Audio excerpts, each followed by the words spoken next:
When we imagine life on other worlds, we usually default to the nightmare. We picture apex predators with rows of teeth and armored plating, creatures perfected for the kill through millions of years of brutal, terrestrial-style competition. But the logic of Earth, where every trait is a tool for survival, isn't the only way to build an ecosystem. Imagine a world where biology isn't a race for resources, but a display of form and color. In 1943, C.S. Lewis imagined such a place.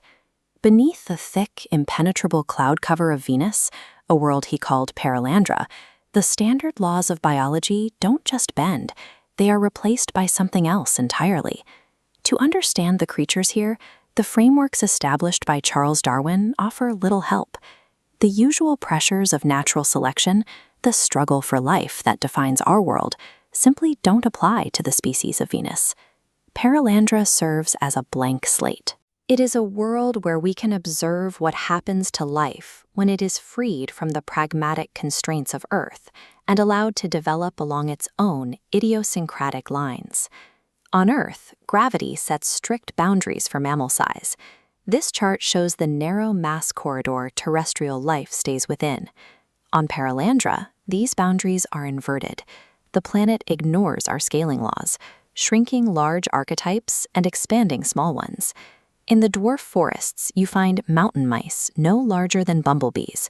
Beside them are proto-hippos, exquisite, perfectly proportioned horses the size of a household pet, moving through the undergrowth with impossible delicacy.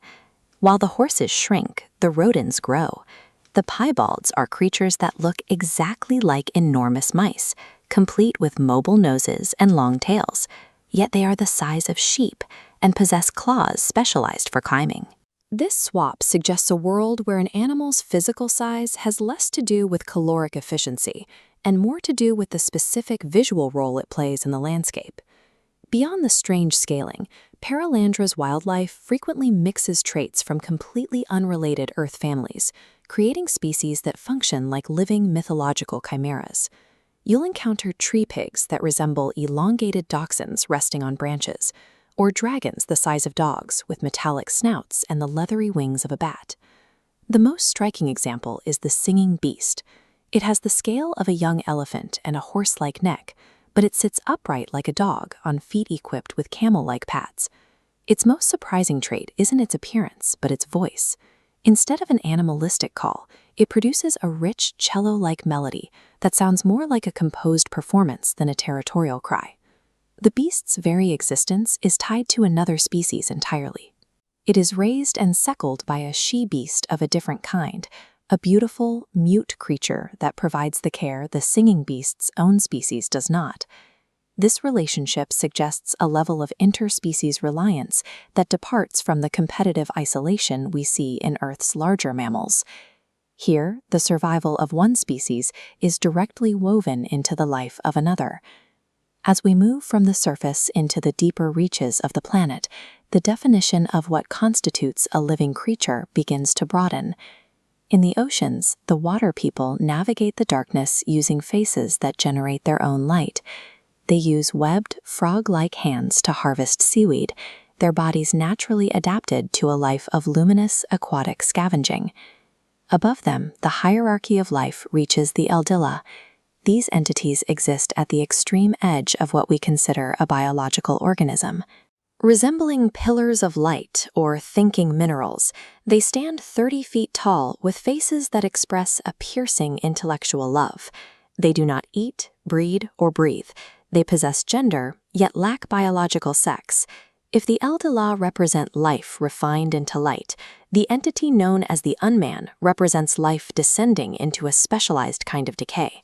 The Unman is a demonic presence inhabiting the dead, sagging body of a human.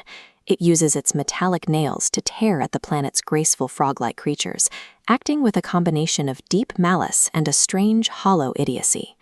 On Perelandra, the most significant forms of intelligence exist outside the standard cycles of organic life, either as beings of pure light or as a walking, hijacked corpse. C.S. Lewis used these strange biological arrangements to do more than just build a fantasy world. By populating Venus with creatures that ignore the pragmatic rules of our own planet, he created a space where we can see nature as something other than a series of survival calculations. This alien ecosystem acts as a reminder that the standard rules we see on Earth aren't the only way for life to be complex or interesting. We see echoes of this strangeness in our own oceans.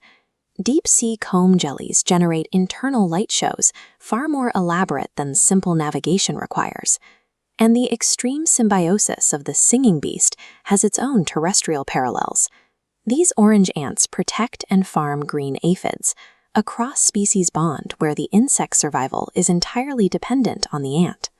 By looking at the impossible biology of Perelandra, we start to see that our own world systems are just as intricate, surprising, and occasionally as surreal as anything found in science fiction.